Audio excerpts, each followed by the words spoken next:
Hi there, this is Jamie with Travel with the Site. I recently saw a video entitled Temecula Massacre. I'll put a link to the video in the description. It told about a battle that happened at Vail Lake here in Temecula, California, where 100 indigenous peoples were massacred and their bones were then laid to rest at a burial ground here in the Temecula area, which is basically my backyard. I come to this place very often. This is a shopping center, and I never knew that there was a burial ground right here until I watched that video. These bones were displaced after having been left at the massacre site, and they were left in the elements for over a month, and then they were gathered and placed here, and a shopping center has sprung up all around it. And I think about the people who come to this shopping center not ever knowing that this burial site is here. Just like myself, I never knew it was here. So today I was coming into Temecula and I decided I would come by here and see what I could get from the area. And on the way in, I already started experiencing some things. I started experiencing a presence on my left side. And when I felt this presence, I was looking for the story behind it. You know, what happened to this being? Why is it connecting with me now? And I've already started receiving some things before I got to the site. So I'll tell you about that, and then I'm going to go ahead and check out the site myself and then see if I can get anything more. So what I got from this being is that they felt great anger. There was a lot of anger towards these other peoples that they were warring against, and betrayal and tribal anger, as in these other people were oppressing their peoples. So this was deep, long standing anger. This being, this indigenous person, this man was filled with this anger. And what I got was just pictures, just little pictures. So I don't have the full story, but I got pictures that he was in a battle and he had blood on his hands and he was on his knees. He was kind of in just anger mode, in kind of a killing mode. He was filled with it. And he was on his knees because he had just killed someone. He was killing them like with his bare hands. I don't know if he had used a tool to get them on the ground, but at this point he's using his bare hands. It's very animalistic, and he's looking at the palm of his hands. It has red blood, you know, all over it. So that's what I'm seeing. And then as he's doing this, I feel a pain, and the pain I feel is here in the temple. And to me, I think it's a shot to the head. I'm seeing a bullet. At first I thought, is it someone striking him here? But I'm pretty sure it's a bullet. So that's how it comes for me. You know, things come in little pictures and then I have to put them together and kind of, you know, little puzzle pieces to try to get the full picture. So now I'm here on site. And I want to show you guys a little bit of what that looks like. As far as I can see, there is no signage about what this site is and why it's here. There's a fence around it.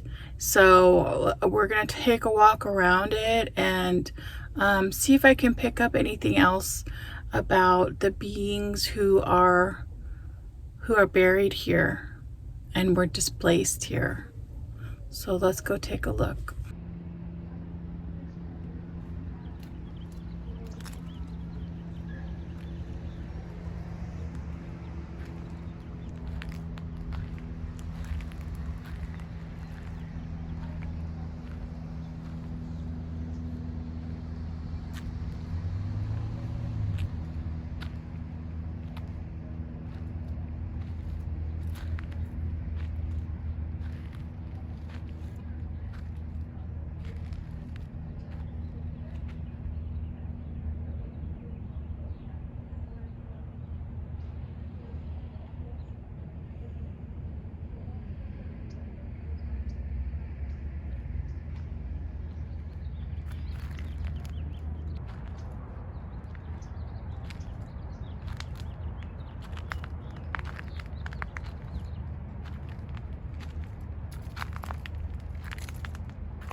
Okay, so I'm back in the Jeep.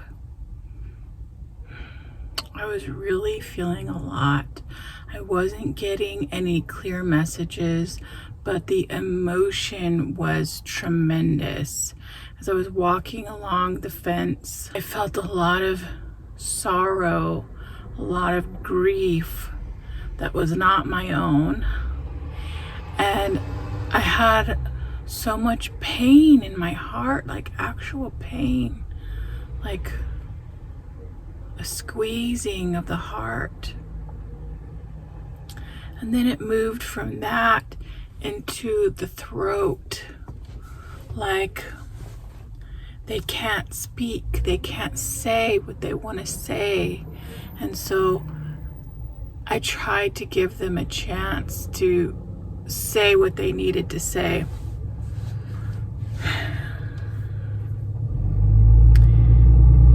But I didn't give them full access because they had so much anger from, old wounds. This happened 170 years ago. So that was a long time. And sometimes spirits get caught up in they get caught here reliving those experiences and not moving forward from the emotional pain that they went through because the way of their passing or the way of their living was so extremely traumatic that it holds them here, or they hold themselves here with holding on to that pain.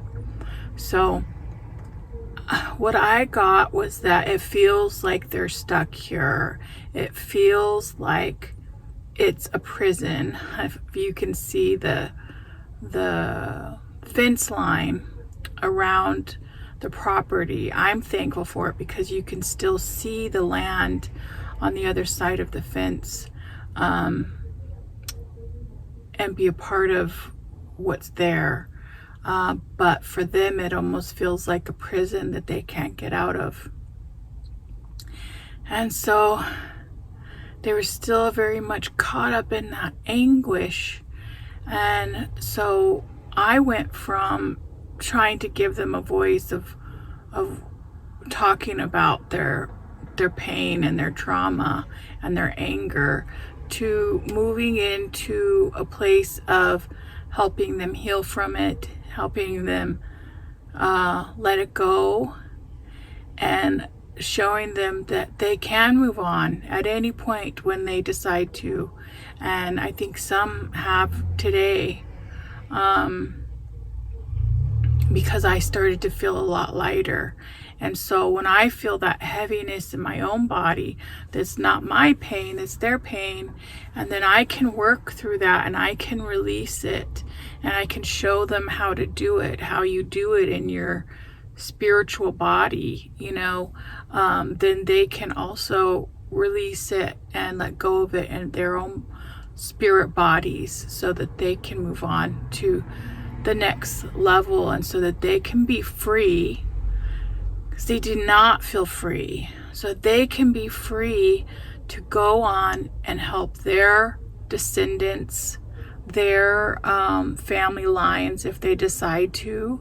And then eventually, when they want to, they can move on to, other realms after this one, where there's more healing and more growing and more expansion, more learning. But just that feeling of freedom, they did not have that. And it's so interesting, because while I was looking at the field, which is their cemetery,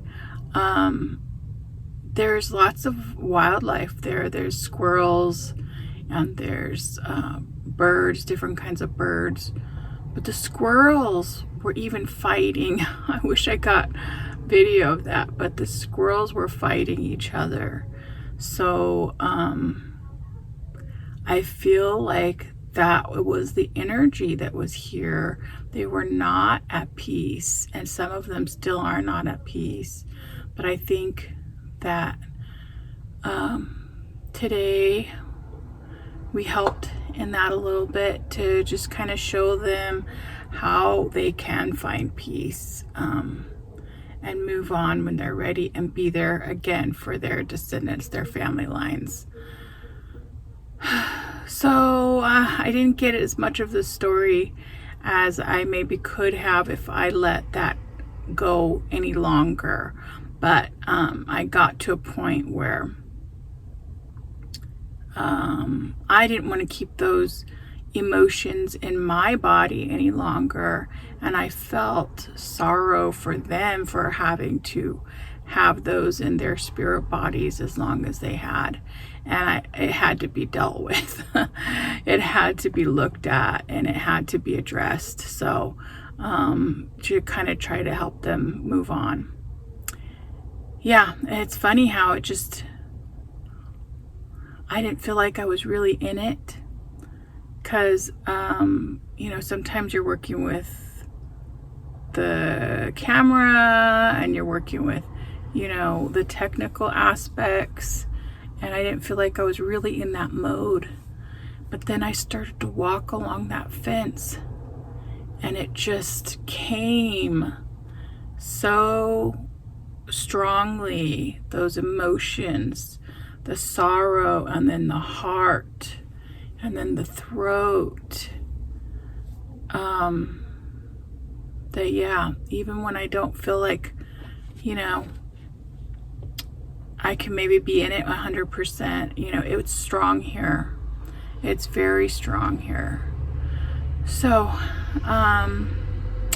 that's what we did today, and I'm happy to let you know of this place that exists, that people, live and pass by all the time, and may not realize what the significance of this space is. So I'm happy to bring that knowledge to you, and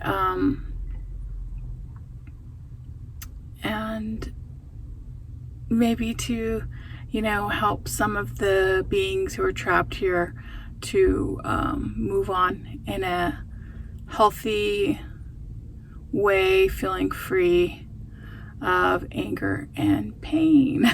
That would be awesome. So thank you for going on this journey with me today. And this is what it's like to travel with the site. And I'll see you in the next adventure.